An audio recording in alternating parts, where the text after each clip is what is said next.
watching Good Morning Britain. So the Bank of England will announce its latest decision on interest rates at noon today, with some predicting a rise to 3%. Yeah, it means millions of homeowners could face paying a massive hike with their mortgage repayments. So we're joined now by Louise Cooper, Senior Finance Lecturer at Kingston University. Louise, we only seem to talk to you when there's bad news, unfortunately. Yeah. Well, bad news if you have a mortgage, not necessarily bad news if you have money in the bank and interest rates are going, because maybe you'll actually get a little bit more money on that money that's in the bank. But tell us about the impact. Are you fully expecting it to get as high as 3% when these interest rates go up? Yeah, I mean, it's pretty much everybody expects 0.75% increase today to 3%. The Federal Reserve in America, the American Central Bank, increased by 0.75% last night.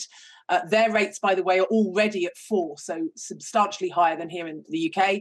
And last week, the European Central Bank again raised interest rates by 0.75%.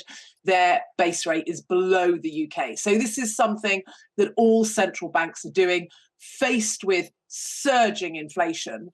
But we kind of need to remember the reason why they're raising interest rates is to combat inflation.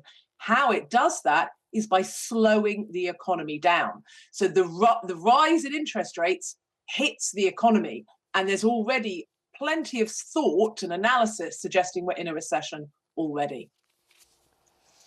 Frightening, isn't it? And indeed, instantly you think of mortgage rates as the big problem of that for people that are paying a mortgage. But the wider impact as well is something to be considered. Is there anything that we can actually do about it as individuals?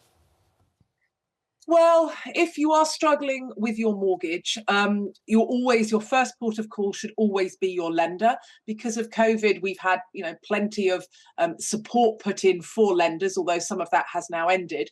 So if you are struggling, do that. If you are on a tracker mortgage, because as of today, the rate increase we expect will impact those on tracker mortgages straight away, immediately. And the average sort of mortgage, that's about 1.6 million on trackers. The average mortgage will go up about £75 a month. The problem, though, for those on a tracker mortgage is this isn't a once-only rate rise. We're going to 3% today, but actually markets anticipate the peak will be 4.75% somewhere, well, about middle of 2023. So in the bigger picture, what is happening today is just part of a very rapid, what we call a tightening cycle, where interest rates are increased. And like I said, 4.75% at the moment is the best guess of markets of where the peak interest rate will reach next year. Is it working, Louise? Is raising these interest rates going to bring down inflation, and then slowly that means everything's going to become more stable? Oh, that's the $64 million question, Ben. It will slow an economy down. It will dampen demand, but of course that means the economy, is likely to go into a recession if it's not in there already. The problem is, for the last 30 years, we've had cheap oil and gas from Russia and cheap everything, manufactured goods from China. If you look at what is happening geopolitically, no matter what happens in Ukraine, Europe isn't suddenly going to buy oil and gas in great quantities from Russia, probably ever again. And then if you look at what's come out of the Chinese Communist Party Congress only a couple of weeks ago, and what is coming out of Beijing, there does seem to be, and even in America, there does seem to be this sort of slowly, the economies of China and Russia and authoritarian states are being sort of pulled away from the Western economy. So, we've got a lot of cheap Russian oil and gas and cheap manufactured goods from China. I think those days are over. So I think we now need to adjust, this is my own personal opinion, to higher inflation, and that means higher interest rates. And that is probably for some time to come.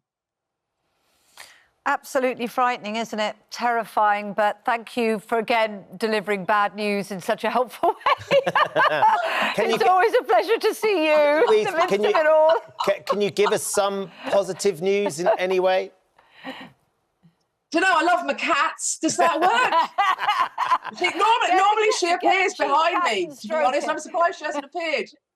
If you had the cat on your lap, you would look like Blofeld. That would be even. Oh dear. Oh Look, dear. well, look, I appreciate you joining us this morning and trying to explain a little bit of what's going on, but it does seem pretty bleak, doesn't it? It does. It does. We've got to brace ourselves, haven't we, and try and pick through the detail. Let's give you something to smile about. Competition time. Your chance to win £500,000. That would improve things. Andy has all the details. The lines are closing tomorrow.